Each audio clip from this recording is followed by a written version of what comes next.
Okay, for camp. Okay. You want to do the camp one or no? Yeah, let's just start. You do the camp. You do the camp one, and I'll do. Or do you want me to do the camp one and you do the Zoom prayer? Yes. Yeah. Hey, Forest Brook. Hey, Lindsay. How are you doing? Hey guys, I'm good. Jim, how are you? We have had several weeks of powerful Zoom prayer on Sundays following our online gatherings. We want to make sure that you know that these sessions are facilitated using Zoom rooms. What's a Zoom room, you ask? When you enter into our Zoom prayer meeting and our prayer chat, Kevin, who's our facilitator, will assign you to a space where you will meet with several people who are our elders or pastors, and you get to pray together with them. And so you'll be put in your Zoom rooms. It will create a prayer environment that is confidential and personal. And we have, again, the elders, pastors, and prayer ministry team who are available to pray with anyone who needs it. So please join us on Sunday for Zoom prayer. All right, so can you feel it? Summer is coming. I know you can't believe it because it's cold outside, but it is coming.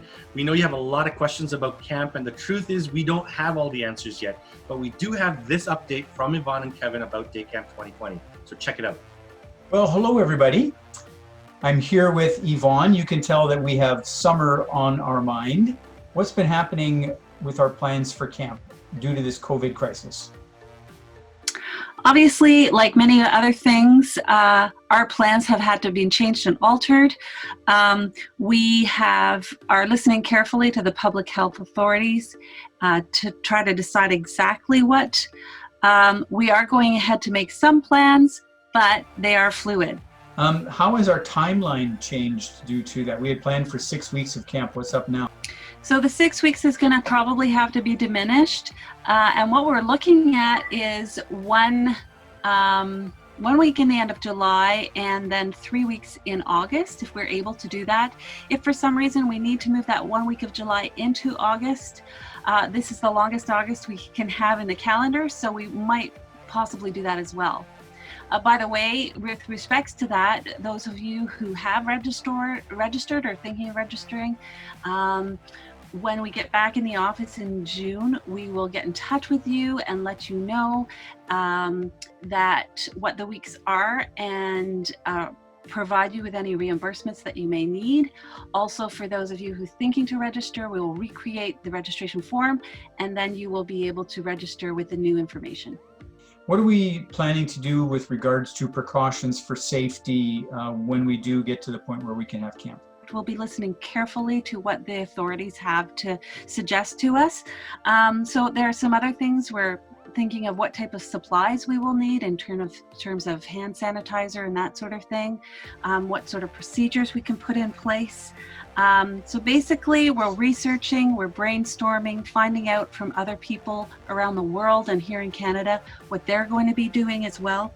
And then just figuring out how to provide a quality camp with those recommendations in place, and probably with a lot fewer children at the camp. What can we as Forest Brookers do to help with camp this summer? Number one, we've always asked people to pray for camp and be part of that team. If you're interested in praying for camp and being part of that team, please let us know.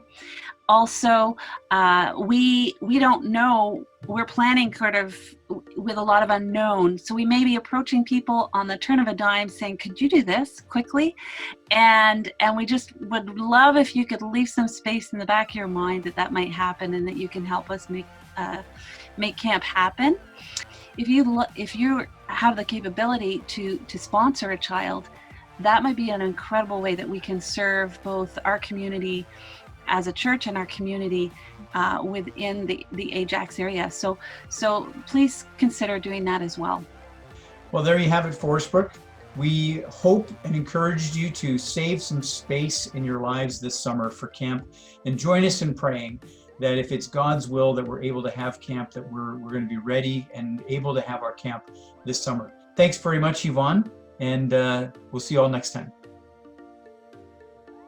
So a friend of mine, Ethan Pierce, he gave me this joke, so I'm going to throw this out to you, see what you think.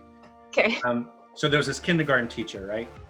Oh And boy. she was she was teaching our kids how to use words in sentences. So she said the word that they have to use is the word beans. And so the first kid said, you know what? I love eating pork and beans. And the kindergarten teacher said, it's perfect. That's a great job. The second kid said, you know, my dad's a farmer and he grows beans. So the third kid was quiet in the corner and the kindergarten teacher said, hey, little Billy, can you make a sentence with the word beans? The kid said, we are all human beings.